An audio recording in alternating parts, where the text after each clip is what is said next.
its purpose, powerful things happen, and that's exactly what we're about to hear. Please join me in welcoming Granger Thompson from Wild Wolves of Canada. You're very welcome, Greg. Thank you so much for having me. So, the beginning of your story. Let's start from the heart of it all. Tell us about Granger and Lawrence, who you both are, and how did this journey begin? Yeah, Roche, that's an excellent question. Thank you so much for asking. Lawrence, I'm going to start with him. Just an absolutely incredible person. Born and raised in Romania, lived there during the time of the Soviet Union, and saw the massive food insecurities that existed back in his home country. His father worked for a charity back in Romania. He worked very hard to try and provide support where there was a lot of gaps in regards to food security and clothing security. So for Lawrence, this really hits home because watching his father run a charity as a young child was just really something that was very impactful. And then coming to Canada as an adult, he really he was struggling with some of his own personal demons, and came to the motorcycle community through the New Riders of Edmonton, and just found such an incredible home here. And it's just been such an incredible journey for him, just to find his full potential and find this incredible community that supports him and our organization and himself so much. And I just couldn't ask for a more incredible co-founder and somebody to run this with. So thanks so much to Lawrence for everything that he's done and continues to do. He's such a vital part of this. And then to speak for myself, well, my story starts off with a tragedy. I was going through a really difficult time in my life. I was getting divorced, and I was struggling with my alcoholism, and I just needed something to get me back up on my feet. So my lifelong dream was to buy a motorcycle. I was never able to do that previously. I found myself in this incredible position where I could do that, and so I bought my motorcycle and immediately got connected with the New Riders of Edmonton. Found riders who were willing to be chaperones for me, and followed my heart, followed my dreams. And just about a week after I got my license, I did a 5,500 kilometer trip all the way up to Alaska. And through all the miles that I put down, both on the road and with the kickstands down, just with this incredible community around me to support me, found a way to combat my alcoholism and combat all these things that I've been struggling with. So just found unbelievable strength and resiliency, and just an amazing thing to support me in my own personal recovery from alcoholism, and to help me to work through the struggles of being a single dad and all the struggles of divorce proceedings. And so, Lawrence and I met at Tim's on White. That was where we first ran into each other and shared a lot of similar experiences that we had had. And that was kind of the makings for this incredible organization we're running now, and being just part of what I would honestly say is the most incredible community in the world. Well, thank you for sharing that, and I admire you for sharing that. Thank you.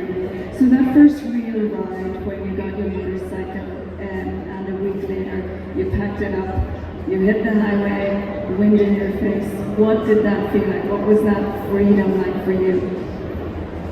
Well, another great question, Roche. It was such an unbelievable sensation of freedom, of personal discovery, and just realizing that I had tapped into this world that I had no idea previously existed, and just seeing so many incredible other individuals that were running so many incredible organizations all banding around me, recognizing my struggles, and providing that incredible support was beyond words.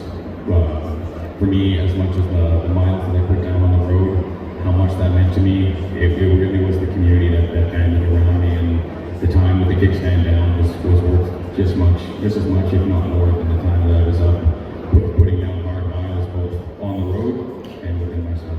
That's awesome. And the community around us and family, you turn the community into family. They make us a better person, they make us stronger, and also you're never alone. There's always somebody to identify. So thank you for that. Let's talk about Wild Wolves of Canada. Isn't just about riding, it's about something bigger. What is the mission behind it all? Yeah, so I would say that the mission of Wild Wolves is really twofold. A huge part of this is that we're incredibly proud to be a motorcycle nonprofit that's applied for charitable status. And for us, supporting this incredible community is just an essential piece of what we're trying to do. We want to support everybody else's ride. We want to give it all back to the community that I know for myself, and I think I can say this for Lawrence as well, save both of our lives. And we just want to try and support all these other incredible people in our community who, and especially people who are like ourselves or are maybe finding themselves in some really personal struggles, trying to break into this world.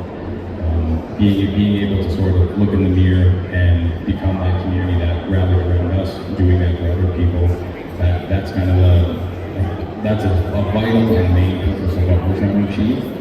But over and above that, we're also trying to deal with massive food insecurity and recognizing that Canada's North struggles so much with not having adequate nutrition. You know, a lot of these communities that we're trying to assist in Northwest Territories, Yukon, and Nunavut, you're seeing more than 80% food insecurity. And so if we can provide supports to those communities where we're going to work to do so, it's just absolutely wonderful to be able to tie that back to such an incredible community and show the world that motorcycling is really even more than the miles that we put down the road. It's so much more about just giving back, being together, family, brotherhood, sisterhood of individuals who all just want to provide support. So between giving back to the motorcycle community and then using that to tie in for the humanitarian mission, that's really the two fundamental pillars of what we're trying to achieve. And I just can't believe that we found such an incredible community of so many unbelievable individuals, all of which are doing so many amazing things on their own right. So providing supports to our own family here, as well as our fellow Canadians in these really desperate parts of the country, that's fundamentally what we're all about. Awesome. And I know it was built on strong values, but what are your two core pillars that YEG of Canada stand on?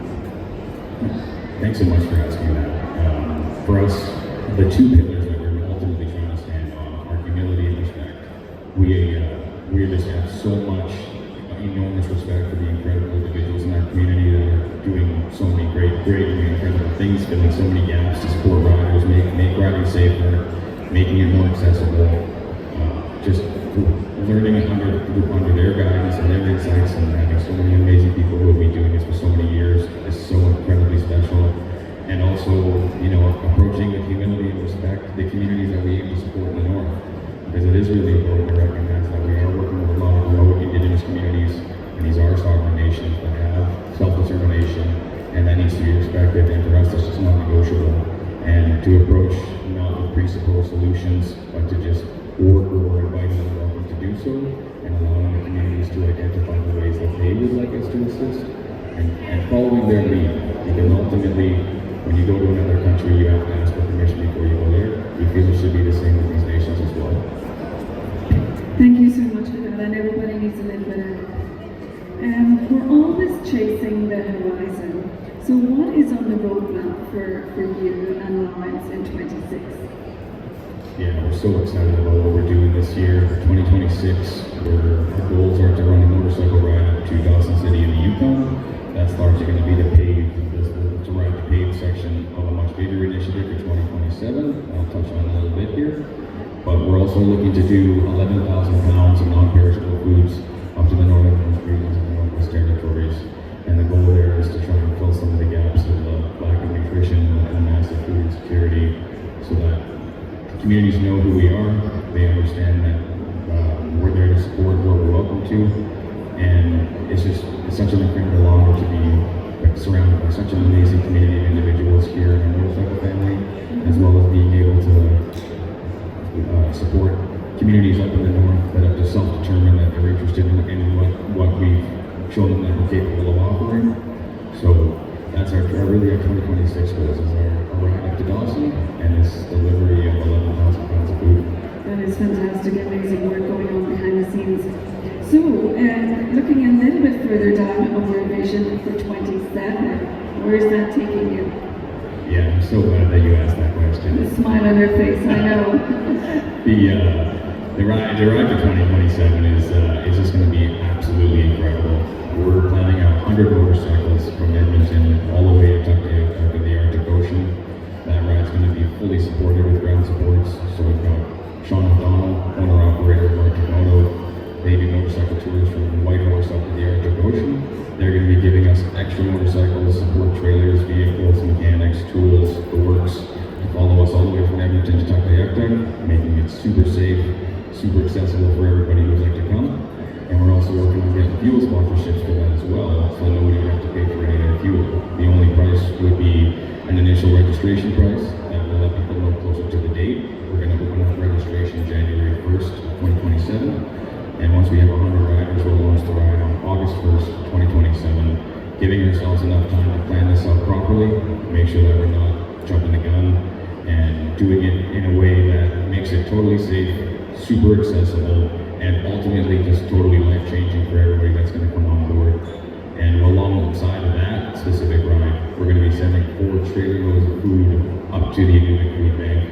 And we've already worked that out with the Gwich'in Nation in Inuvik, and they've self-determined interest in that. They're very excited about the supports that we're able to provide, and we're hoping to just continue to build from that experience. We feel like we're just going to learn so much, and we're so excited to be able to do this incredible thing for the community, recognizing that there is a huge gap on individuals who I think would love to go to the north, but just largely between the expense of fuel and accommodations, as well as maybe not having those supports in place if they were to do it by themselves. We're hoping that we can bring young and old riders alike to be able to come on this unbelievable journey, and then just go forward from there, making these large-scale rides accessible, affordable, and tied into humanitarian missions all across the country. That's amazing, and bringing the next generation on board, that's just fantastic, so they can carry on the same work. Ranger, thank you, not just for sharing your story, but for the impact you're making across Canada. Folks, that's what this community is all about, riding with purpose, supporting one another, and leaving things better than the way we found them. So thank you so much for your story today. I wish you all the very best, and I do encourage our audience to follow you on Facebook and watch 26 and 27. It's going to be very exciting. Absolutely, and thank you all so much. It's such an honor to be here all weekend. I can't tell you how incredible it is to be surrounded by so many amazing vendors and amazing different organizations all working super hard to provide support. So thankful to Brian and his team for throwing this all together. And for us, just want to say thank you, because for us, this has been all about giving back. And we never did this for ourselves. We did this because we had this unbelievable community rally around us. And fundamentally, we feel like when you get a second chance in life, you ultimately bear responsibility. And it's just been an absolute privilege, an honor, and a delight to be surrounded by so many incredible people, and to be able to try and provide, a support that I think was missing.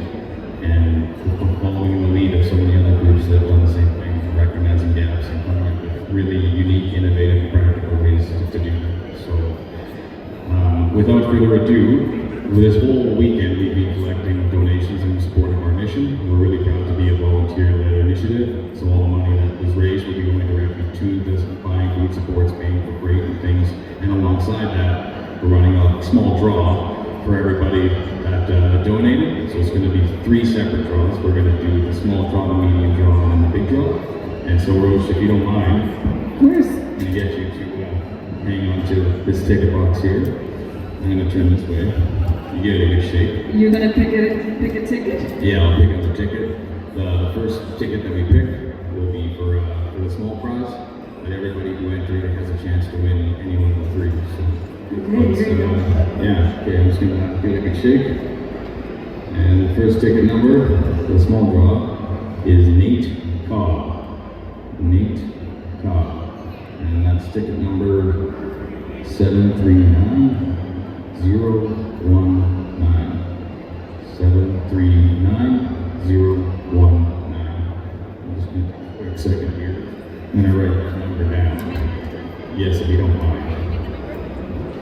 It's 739019.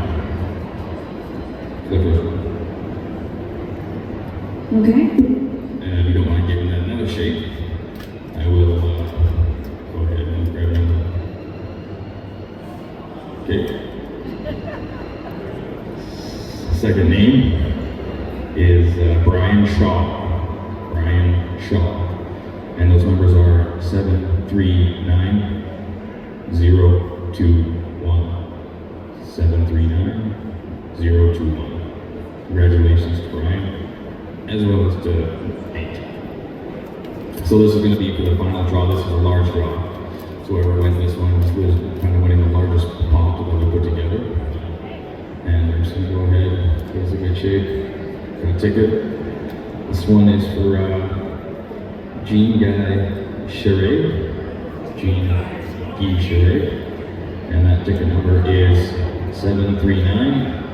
739023. A huge congratulations to everybody who won in the draw. Thank you so incredibly much for supporting what we're trying to do here with the Wild Wolves and providing supports to really help us in really seriously food insecure communities, as well as supporting our own motorcycle community with being able to host this ride and do something really special and fill a really big gap. So I'm just so grateful to have the opportunity to be here, and thank you all so much. Hope everybody has a wonderful weekend. Thanks, Granger. Nice way to close. Thanks again.